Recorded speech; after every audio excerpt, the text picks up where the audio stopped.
friends! I know that it's only September, but it's been a weird year. It's been a weird year. I don't really know how else to put it. A lot has happened, so much has happened, so very much has happened, and it's been a mixed bag. Some has been unbelievably positive, some has been heartbreakingly horrendous. But I think we can all agree that when you are put into extreme circumstances like that, you learn a lot of life lessons. So I asked on Instagram what video you wanted to see from me, and you said, lessons learned during a tough year. So I have written down some of the lessons that I have learned in the last 9 months, and I'm going to share them with you here today. So grab a cup of tea, or a gin and tonic like me, and let's get cracking. Lesson number 1, my year started with a breakup, which was not ideal. Literally 2 weeks into the year and my heart was shattered into a million pieces. I was with someone for 4 years, we lived together for about 2.5, 3, and literally in one night it was over and I did not see it coming. And if you're put into a breakup that you don't want to happen, your instinct, or at least my instinct, was to try and convince them to stay. Of course you do. You love them, you want to be with them. Your natural instinct is to hold on to them as tight as you possibly can. But here's the thing, and this is the lesson.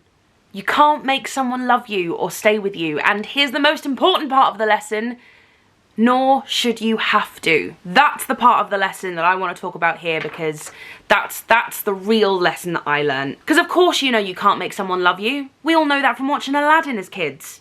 I can't make anybody fall in love with anybody else. If the genie can't even make it happen, neither can I, neither can you. It's just not gonna work. But the real kicker, the real part of that lesson is that you shouldn't have to. You should be with someone who knows how lucky they are to have you in their life, who understands and sees your value and your worth. You should be with someone who is excited every day, regardless of how long you've been together. They are excited to come home to you and tell you specifically all about their day. And they want to hear about yours. And they're not just asking to be polite, they really want to know. I have had so many people message me since my breakup saying, my partner of X amount of years has broken up with me. I feel awful about it. I feel like we can still make it work. What do I do? What can I say to them? And my advice is just let them go. And I'm not saying that people don't break up and then get back together and it works. That happens, of course. But if someone is adamant that they want to break up and they don't want to be with you, you should not have to convince someone to love you. You shouldn't have to convince someone to stay. Because then if they turn around and say, yeah, okay, all right, I'll stay, are you ever gonna really trust that they're there because they wanna be there and not because you convince them? The right person will not make you work for their love. And then off the back of that, just a little personal lesson that I learned, I realized how resilient I am and how quickly I can bounce back from something. And life goes on. 2 weeks after my breakup, I had to go back into Cinderella. So like not even 2 weeks later, and I had to go back into dress rehearsals, singing songs like I Know I Have a Heart Because You Broke It, and Far Too Late to Sing a Love Song. And it was hard and painful, but I did it. I got through it. And acting is such a weird and funny and amazing job, but when your job relies on you to pretend to be someone else, someone who isn't going through a breakup, someone who for the majority of the show is kicking ass and fun and carefree and laughing, that's really hard when you feel like arse. But the personal lesson that I learned was that I am resilient and I am capable of letting my life carry on through crappy circumstances, which is something you always hope that you're capable of, but you never really know until you are thrust into those crappy circumstances. So I'm glad that I managed to hold it together enough to be able to do my job and still function as a human being. Okay, this next lesson is a weird thing that I never thought I would ever say or would ever talk about. Dating apps are really hard to maneuver, full stop. But they're even weirder to maneuver if you are somewhat known. I am aware that this is going to make me sound like a twonk, but I'm going to talk about it anyway, because this is my channel and screw it. I joined a couple dating apps at the beginning of this year. I went on a couple dates at the beginning of this year. I am interested in very few things. Books, theatre, Disney. If someone asks me on a dating app, what are your interests? I can't say surfing. I can't say, I don't know, I can't even think of something else to have to say it on a dating app. The things that I'm interested in are books and theatre, which means I attract other people who like books and theatre. And those circles, the theatrical circles especially, are relatively small. And so the chances are, if someone's connected with me because we have similar interests, chances are that they might know who I am. And quite a few of them did, and it was weird. It was so weird. And then I had people like messaging me on Instagram saying, oh, I think someone is faking you on Hinge and you need to be careful, you need to report this. And I was like, no, that's just me. That's actually just me. Which was then embarrassing. But then I felt bad because why is it embarrassing? It shouldn't be embarrassing. Because dating apps aren't embarrassing. And then I felt bad for being embarrassed. And oh, so many feelings. So I got to the point, I wasn't on dating apps for very long because I just don't think I'm a dating app person. I just don't think I am. For whatever reason, I don't know what those reasons are. I just don't think I'm a dating app kind of gal. And I'm not even famous. I'm not even a Z-list celebrity. I don't even think I'm on the alphabet.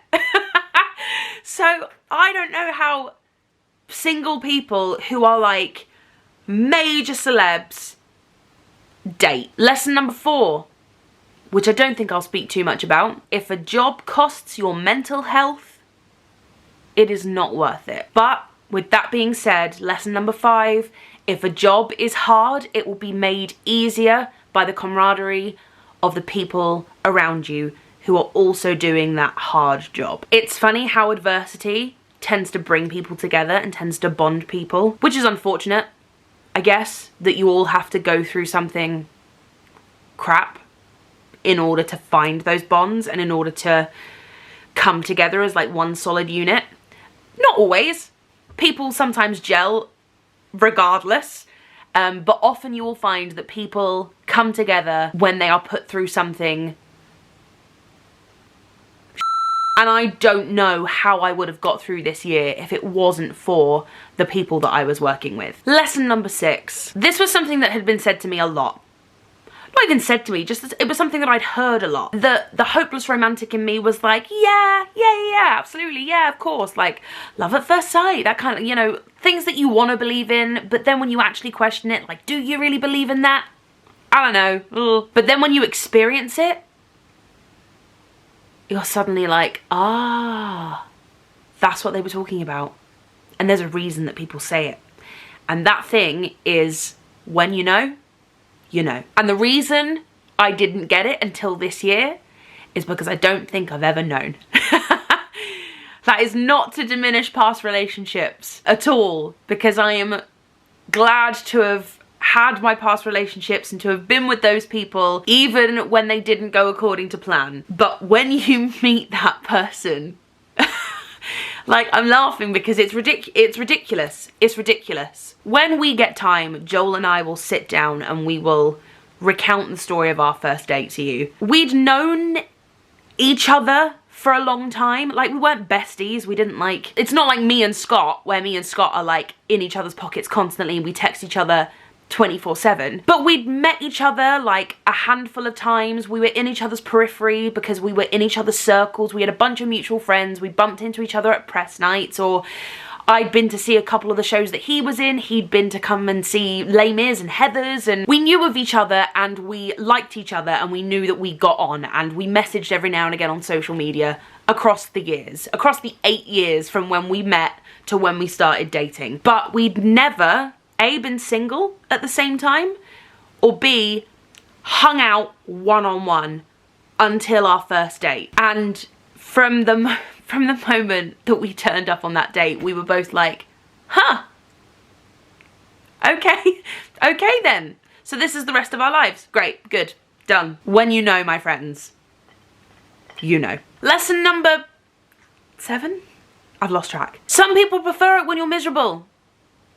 Some people love when you are sad, and they would prefer it if you were sad. And they will do anything to keep you sad or make you miserable when you're happy. When you're no longer sad, they will do whatever they can and say whatever they can to make you sad again, because they prefer it that way, because it makes them feel better about their lives. It makes them feel better about the fact that they are sad, because then everyone's sad. They don't like it when someone else is happy and they're sad, because why should you get to be happy? So no, you must be sad with us. And I guess the lesson is that is a them problem. That is not a you problem. So you just keep happy. Keep being as happy as possible, because it will make the right people happy to see you happy. And the people who hate the fact that you are happy are the wrong people who don't matter. They are insignificant in the grand scheme of your wonderful, happy, brilliant life. So ignore them. Let the door hit them on the way out. Send them a joyful f you and keep moving forward. And then do not pay them another second's thought. Lesson number 8, I think. The older you get, the more your priorities change. And the more the things that you used to care about, like really care about, are suddenly trivial. And it's weird. It's really weird. The things that I used to lose sleep over when I was in my early 20s are things that I think about for 5 seconds and then don't think about them again anymore. And I would have thought that at 20 as well. There were things that I really cared about when I was 15, 16 that I didn't even think about for a second when I was 20. It's just a part of getting older. It's not anything groundbreaking. This isn't like a lesson that's gonna blow people's minds.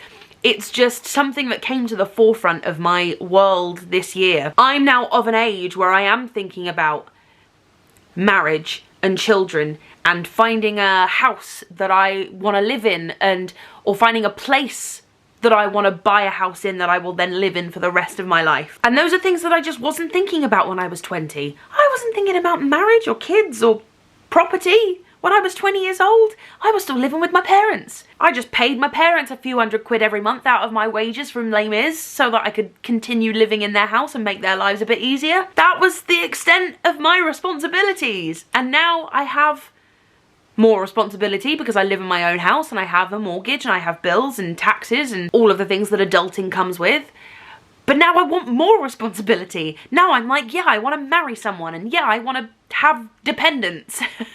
More dependents than just Edgar the cat. Which means there's less room for the things that I used to worry about. There's less room to worry about whether I'm looking chubby. There's less room to worry about whether that thing that I said might have been worded wrong, or whether that thing that I said offended 2 people on the internet. There's just less room to lose sleep over things that don't matter. And there were things that I lost a lot of sleep over when I was 20 that still didn't matter then either. Talking about getting older, lesson number 9. I have learned that getting older doesn't scare me. And I need to check my privilege when I talk about this.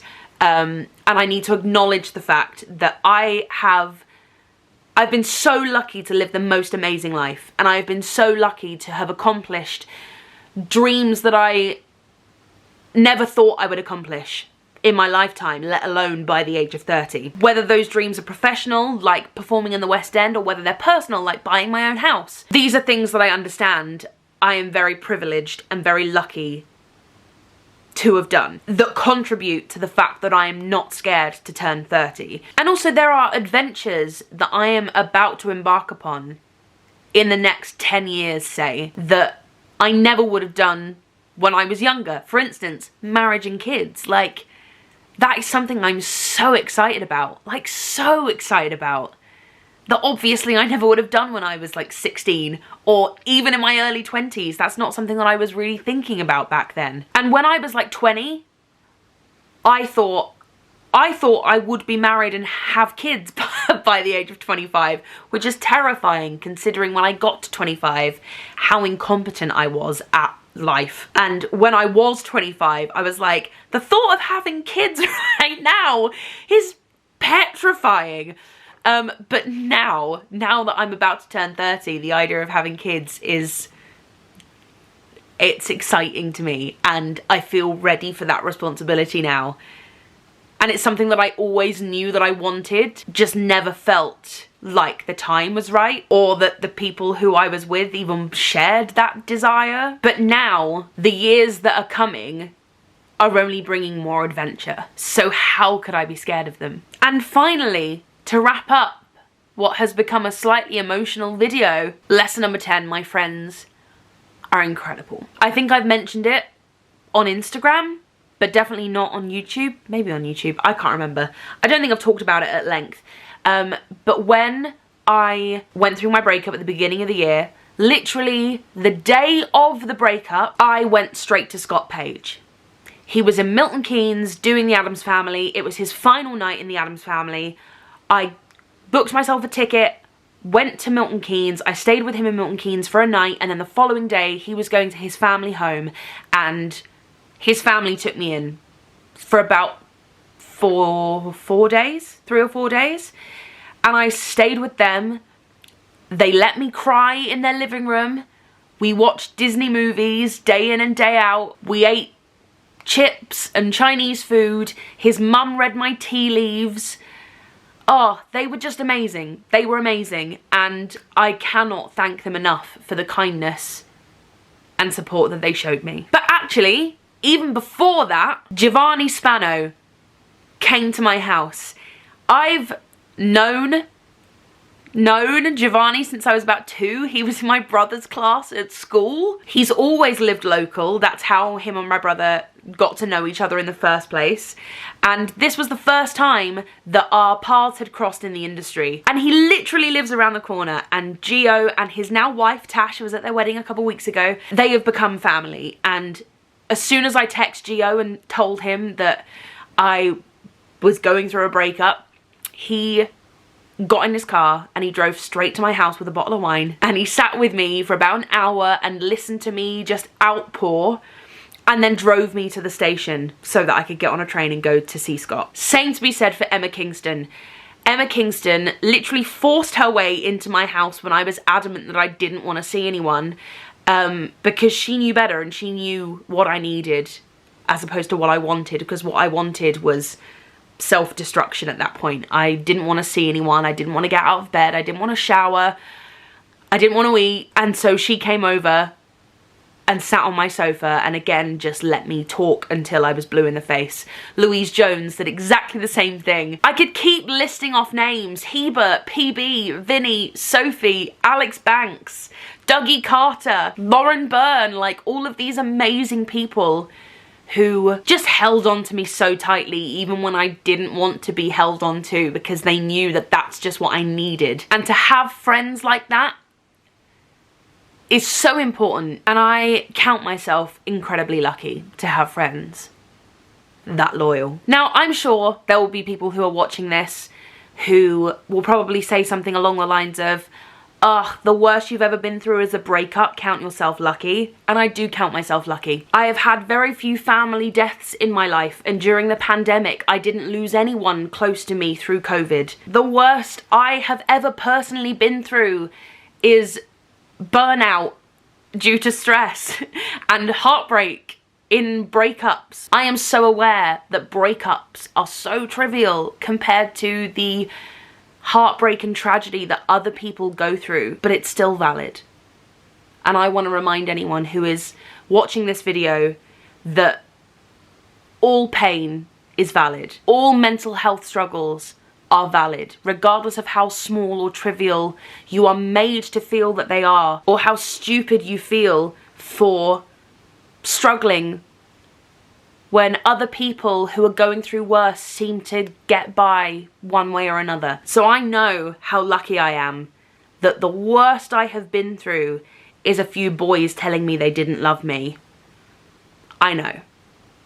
I do know. However, the way that I felt in those moments was valid. and I will not budge on that. It has been a weird year. Like I said at the beginning in this video, it's been a strange, strange year. Many ups and a few downs. And the year's not over yet. There is still so much to come. I still have 2 whole shows to do.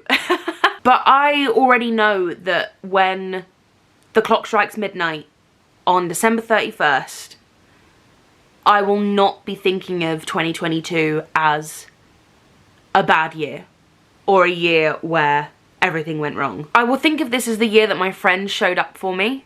I will think of this as the year that I proved to myself just how strong and resilient I am. I will think of this as the year that I felt safe enough to be the version of myself that I've never felt comfortable enough to be. And the year that I found another one of my soulmates. And I say another one because I am adamant that soulmates do not just come in romantic forms. They are also friends or siblings, because I know that my brother is one of my soulmates. Scott Page is one of my soulmates, but so is John Montague. So there we go. I think this is going to be a very long video. I'm dreading editing this, but there are some lessons that I learned in a weird year. I'm changing it from tough to weird. It was tough, but I feel like it was weirder than it was tough. So there we go. Lots of love, and I will see you very soon.